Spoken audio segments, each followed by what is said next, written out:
बिस्मिल्लाहिर्रहमानिर्रहीम। अस्सलाम वालेकुम दोस्तों, मैं हूं उस्मान विजदान प्लेटफॉर्म से अपने सेगमेंट। अब आगे क्या होगा जी, थंबनेल पर जैसे कि आपने देखा होगा कि इलेक्शन के बाद जनाब बड़े बड़े खड़ाक हो रहे हैं, बड़े बड़े मसले मसाइल हो रहे हैं कि अलवी का खड़ाक, जाओ नहीं बुलाता इजलास, कर लो जो करना है, अब आगे क्या होगा जी। जैसे कि आपको पता कि इलेक्शंस के बाद जनाब कोई जोड़ तोड़ और कई यानी मामला चल रहे हैं, कुछ मामला अदालतों में चल रहे हैं, ट्रिब्यूनल्स में चल रहे हैं, ठीक है जी। इसी तरह जनाब जो है यानी पार्टीज आपस में यानी इजलास वगैरह कर रही हैं, इत्तेहाद बन रहे हैं और जो है यानी हुकूमत साजी की तरफ यानी मामला जा रहे हैं। तो जैसे कि यानी यकीनन आपको मालूम होगा और अक्सर यानी हमारे जो दोस्त हैं कानूनदान वो भी इस चीज़ का जिक्र करते रहते हैं कि अकॉर्डिंग टू द कॉन्स्टिट्यूशन 21 दिन के अंदर इलेक्शंस के बाद जो है वो इजलास बुलाना यानी ज़रूरी होता है। तो उसके हिसाब से ये तकरीबन यानी 29 जो फेब है, जो लास्ट दिन है यानी फरवरी के महीने का, तो उस दिन इजलास बुलाना यानी लाजमी है, ताकि ये है कि स्पीकर, डिप्टी स्पीकर का इंतखाब और जो यानी नए वज़ीर आज़म है यानी उनका इंतखाब तक उसके बाद का स्केड्यूल दिया जा सके और वो आगे बढ़ सके। तो जनाब ऐसे है कि कानून के मुताबिक जो सदर मुमलिकत होते हैं वो इन 21 दिनों के अंदर अंदर जो है वो इजलास बुलाते हैं। जो निगरान वज़ीर आज़म होता है वो समरी भेजते हैं और उसके बाद वो खुश असलूबी से ये मामला हो जाते हैं। तो अब यहाँ पर जनाब आरिफ अलवी साहब बैठे थे ईमान सदर में। तो आरिफ अलवी साहब का जो किरदार है वो धरने वाले दिनों से लेकर यानी अब तक आपने देखा कि सुल्तान रही ना खड़ा ही रहे, ठीक है। हर मामले में उन्होंने यानी फंसका यानी डाला है और उसके साथ साथ जो है आखिर जी फिर जादू तरह यानी बह भी जाते हैं। अच्छा अलवी साहब, इससे पहले कि मैं यानी ये इस यानी मामले पे जाऊं कि यानी अब आगे क्या होगा और ये क्या मामलात हो रहे हैं, अलवी साहब का भी जनाब साहब वो एक आपने अक्सर ये देखा होगा कि ये महल्लेदारों में ना चंद कान टूटे होते हैं, ठीक है जनाब, जो बस यानी बत्ते छत्ते में उनका गुजारा होता है और बत्था यानी उहदे कोल ही मंगते हैं जो कमजोर आदमी होता है। अच्छा सम टाइम ये होता है कि वो जनाब छोटे मोटे मामला भी हल कर रहे होते हैं, किसी का लड़ाई झगड़ा किसी से हो गया है तो जनाब फने खान बन के जाते हैं, सम टाइम अगले को फैंटी भी लगा देते हैं और सम टाइम जनाब सुलह भी करवा देते हैं। तो वो डिफरेंट क्राइटेरिया होता है। तो इसी तरह मैं देख रहा था, मैं यानी एक दफ़ा सियालकोट में था, तो इसी तरह कोई एक हमारा यानी जाने वाला बच्चा था, तो उसका झगड़ा एक और बच्चे के साथ क्रिकेट खेलते हुए ग्राउंड में हो गया। तो जनाब उन्हें फड़ के चंगा फेंट देता दूजे मुंडे को। तो जनाब ऐसे हुआ कि यानी उसने तो मारा ही मारा। तो मेरे साथ मेरा एक कोलीग था, एक हम अदारे में काम करते थे, तो हम ग्राउंड में बैठे बच्चों का मैच देख रहे थे, तो वो भी भागता गया अपने कज़न की वजह से। तो जो मुखालिफ था उसको पकड़ के उसने ठीक ठाक फेंटी लगा दी। तो जनाब इस तरह है कि बात आई गई होगी, खैर वो लड़के चले गए जिसको फेंटी पड़ी। थोड़ी देर के बाद जनाब वो जो मेरा दोस्त जिसने फेंटी लगाई थी, तो वो थोड़ी देर के लिए कहने लगा मैं सिगरेट लेके आता हूँ शॉप से, सिगरेट खत्म हो गई। अब मैं अकेला बैठा, तो वो लड़का जिसको मार पड़ी वो जनाब एक दो बड़े फने खान चंगे डिश करे जिन्होंने कहने ना जनाब चल हमें पा उन लैके आया। तो आके जनाब उसने लड़के ने बताया जी इनके साथ वो बंदा यहाँ बैठा हुआ था जिसने मुझे मारा है। तो वो मुझे कहने लगा हाँ और किथे ही। अच्छा मैंने ना उसके साथ बड़े आराम के साथ यानी बात करने की कोशिश की कि भाई गल है वे कि मतलब कसूर भी इस बच्चे का था ये जिसको बाद में मार पड़ी है कि पहले इसने की थी।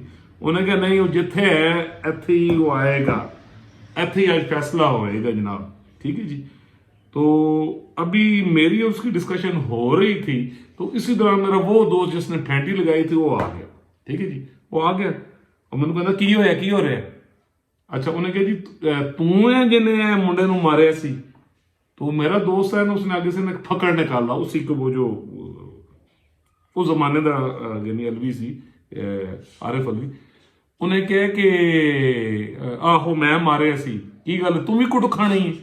तो साथ ही वो जो फने खान साहब आए थे थोड़े से पीछे होया, कहने लगे नहीं भाईजान मैं तो थोड़ा कंप्रोमाइज कराना है, ठीक है। उन्होंने कहा चलो तो दफा हो जाए कोई कंप्रोमाइज नहीं करना, ठीक है जी।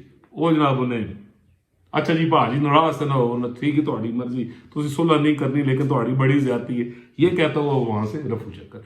तो अलवी साहब का मामला भी जनाब ऐसी है कि अलवी साहब आकड़ जाते हैं, फिर जिस वेले उन्होंने कुछ शहर नजर आती है तो सुबह जनाब जहाज की तरह बैठ जाते हैं। तो अब मामला ऐसा है कि जो निगरान वज़ीर आज़म है उन्होंने जनाब अलवी साहब को ایک سمری بھیجی ہے کہ نیشنل اسمبلی کا اجلاس بلایا جائے تاکہ پروسیجر آگے چلے اور اس میں اسپیکر، ڈپٹی اسپیکر اور وزیر اعظم کا انتخاب ہو سکے.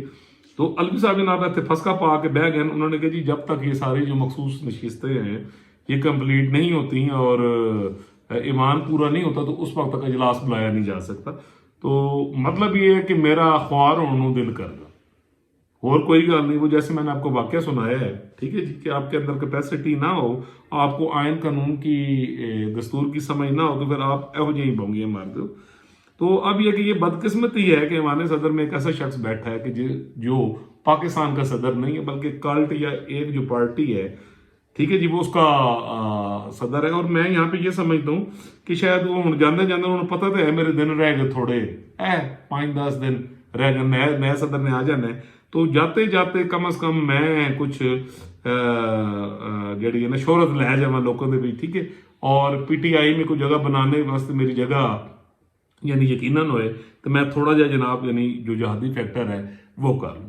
تو جناب اب یعنی صورتحال یہ ہے کہ الوی صاحب کیونکہ وہ کہتے ہیں نا کہ عزت جو ہے وہ کسی کسی کو راس آتی ہے، ہر بندے نو راس نہیں آتی. اور میں آج آپ کو نا ایک بڑی معرفت کی بات بتاؤں.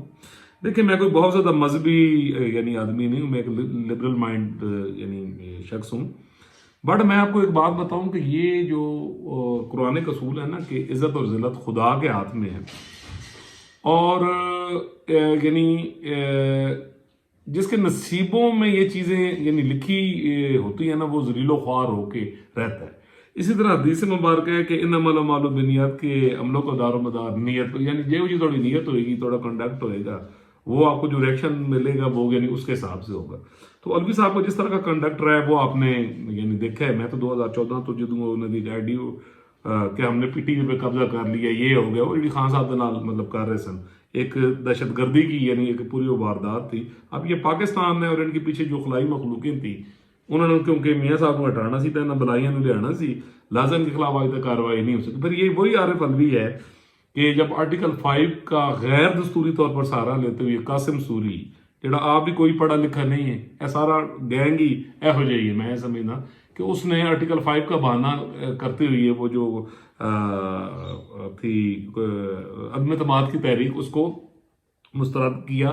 اور عمران خان صاحب نے پہلا ہی جناب ایک تقریر تیار کی سی اور اگلے 4 منٹوں دے وچ جناب عمران خان نے تقریر بھی کر دیتی اور وہی عارف الوی سی جنہیں وہ جو یعنی اپنے اختیار کے تحت اسمبلی نو توڑ کے نئے الیکشن کا اعلان کرتا، اور جس کو 5 رکنی جو بینچ تھا سپریم کورٹ آف پاکستان کا اس نے اس کو ریورس کیا.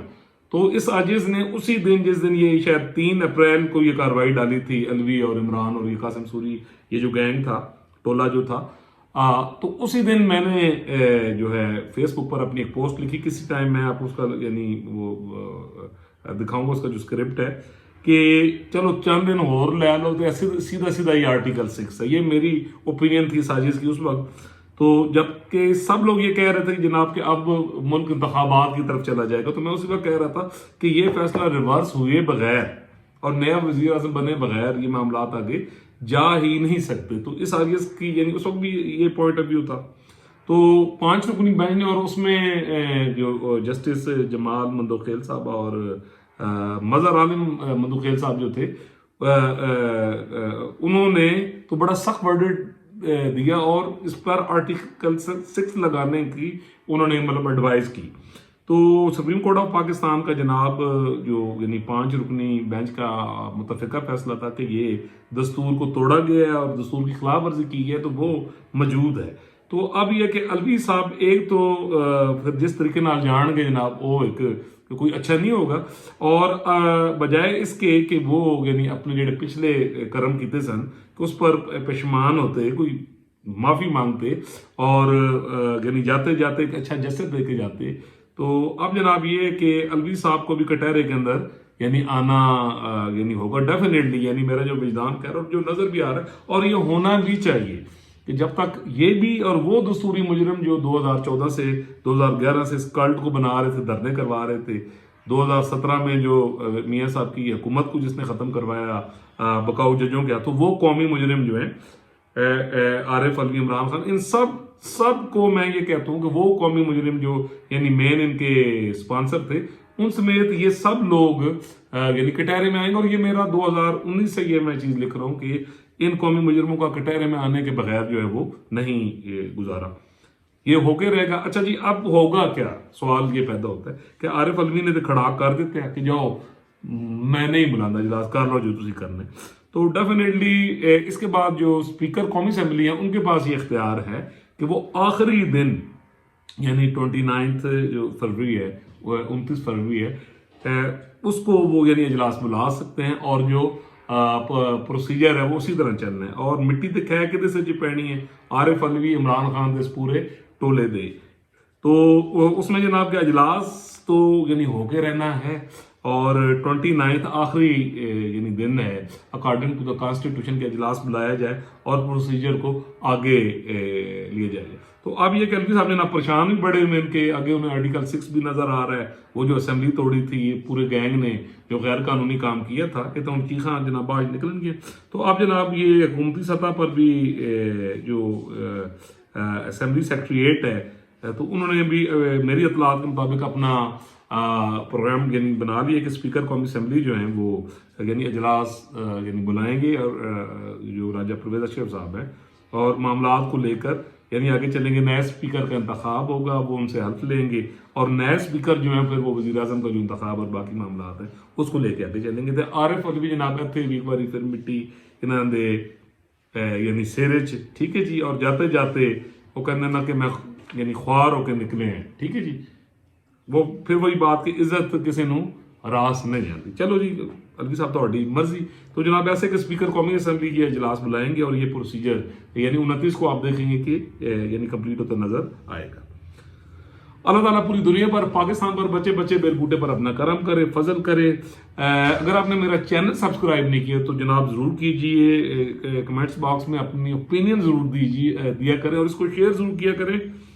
यकीन कीजिए ये पाकिस्तान बनाओ प्रोग्राम है, विजदान के प्लेटफॉर्म से आपको 100% पिछले 7 माह से जब से मैं व्लॉग कर रहा हूँ आपको मैं 100% वो रिपोर्ट्स दे रहा हूँ जो हैं, जो होगा, और एक एक बात पर मैं स्टैंड करूंगा कि कोई भी खबर है इंशाल्लाह वो आप देखेंगे कि वो पूरी हो रही होगी। ठीक है जी, इसमें आप मेरा साथ दीजिए, ये पैगाम लोगों तक पहुंचाइए। ये पाकिस्तान हमारा है, हमें पाकिस्तान के साथ खड़ा होना है, हमें पाकिस्तान को लेकर आगे चलना है, और हमें एक बड़ा पॉजिटिव सा जो कल्चर है वो यहाँ पर यानी पैदा करना है। ठीक है जी, इंशाल्लाह यानी मिलेंगे अगले व्लॉग में एक नए टॉपिक के साथ।